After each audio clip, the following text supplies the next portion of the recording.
जय सीताराम। सभी सनातन प्रेमियों को मेरा प्रणाम। तो आइए मित्रों, और श्री रामचरितमानस की शुरुआत करते हैं। जैसा कि आपको पता है कि मैं डेली श्री रामचरितमानस की 5 चौपाई पढ़ता हूं, और मैं आपसे ही आग्रह भी डेली करता हूं कि आप डेली श्री रामचरितमानस की कम से कम 5 चौपाई जरूर पढ़िए। आप भी पढ़िए, अपने पूरे परिवार के साथ पढ़िए, बच्चों को खास करके प्रेरित करिए, वो कम से कम 5 चौपाई जरूर पढ़ें और डेली पढ़ें। तो आइए श्री रामचरितमानस की शुरुआत करते हैं। नृपहि प्राण प्रिय तुम रघुबीरा, शील स्नेह न छाड़िह भीरा। सुकृत सुजसु प्रलोक न साऊ, तुम्हि जान बन कहीं किनाऊ। हे रघुवीर, राजा को तुम प्राणों के समान प्रिय हो। भीरु प्रेम बस दुर्बल हृदय के राजा शील और स्नेह नहीं छोड़ेंगे। पुण्य सुंदर और यश और परलोक चाहे नष्ट हो जाए, पर तुम्हें बन जाने को वे कभी ना कहेंगे।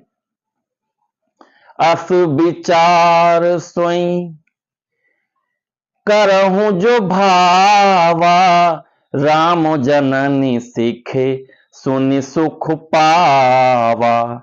भूपहि बचन बान सम लागे, करहि न प्राण पयान अभागे।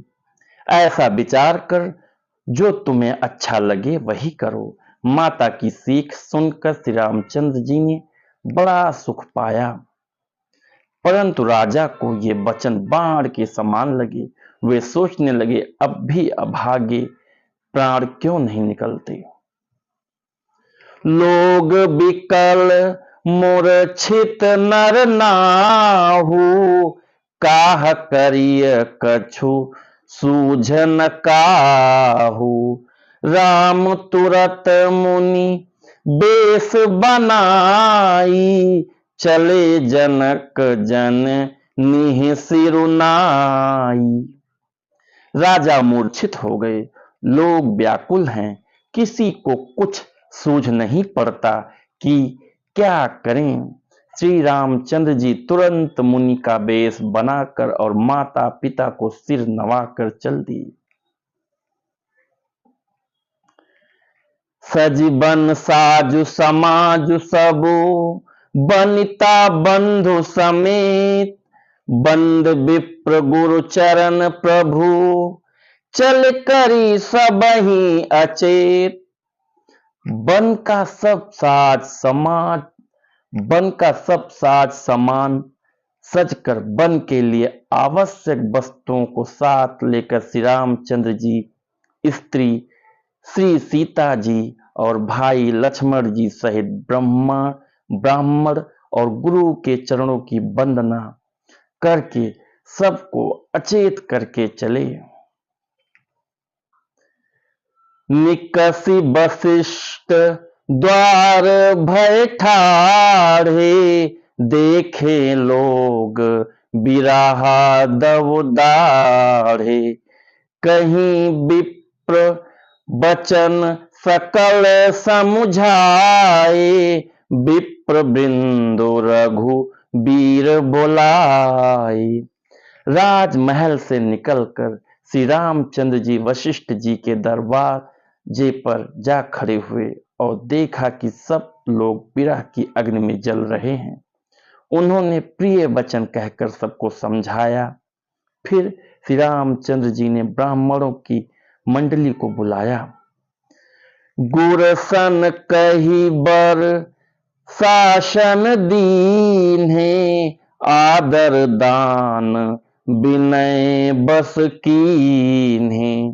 जाचक दान मान संतोषे, मीत पुनीत प्रेम परितोषे।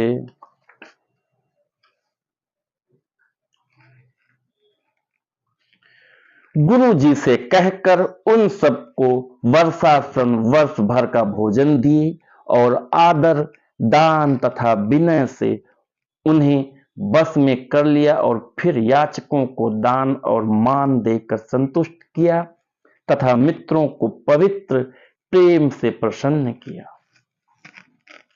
जय सीताराम। तो मित्रों, आज का श्री रामचरितमानस का पाठन यहीं पे समाप्त हुआ, यहीं पे कंप्लीट हुआ। तो आप लोग भी कोशिश करिए कि 5 से 10 मिनट का टाइम निकालिए, कम से कम 5 चौपाई श्री रामचरितमानस की जरूर पढ़िए।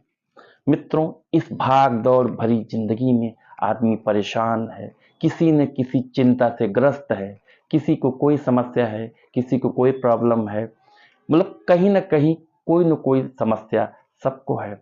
तो मित्रों, कोई कहता है हमारा मैं अपने बेटे से संतुष्ट नहीं हूं, कोई कहता मैं बहू से संतुष्ट नहीं हूं, कोई अपने पति से, कुछ न कुछ समस्याएं सबकी चल रही हैं। तो मित्रों, इन सब समस्या का एक ही समाधान है कि कम से कम 5 चौपाई श्री रामचरितमानस की जरूर पढ़िए। जब आप श्री रामचरितमानस पढ़ते हैं, राम जी का चरित्र पढ़ते हैं, तब आपको संतोष मिलता है, तब आपको आनंद मिलता है। क्योंकि मित्रों, हम दिन भर माया के पीछे परेशान हैं, लेकिन जो आत्मा है वो प्रभु की भक्ति चाहती है। जब हम प्रभु की भक्ति करते हैं तब आत्मा को संतोष मिलता है, तब आत्मा को परम आनंद मिलता है। तो इसलिए कोशिश करिए कि 5 से 10 मिनट का टाइम निकालिए, श्री रामचरितमानस जरूर पढ़िए। खास करके बच्चों को, जो हमारी आने वाली नई जनरेशन है, उनको जरूर प्रेरित करिए, कम से कम 5 चौपाई वो जरूर पढ़ें, उनके साथ भी बैठिए और पढ़िए। तो मित्रों, आज का श्री रामचरितमानस का पाठन कैसा रहा? अच्छा लगा हुआ हो तो अब आप अपने इस चैनल को लाइक और सब्सक्राइब करिए, शेयर करिए, या आपके इस प्रयास से 2-4 सनातन प्रेमी और जुड़ें। लेकिन मैं हर रोज बोलता हूं कि अगर आपका श्री रामचरितमानस है तो ठीक है, नहीं है तो आप परचेज कर लीजिए, मार्केट से ले आइए।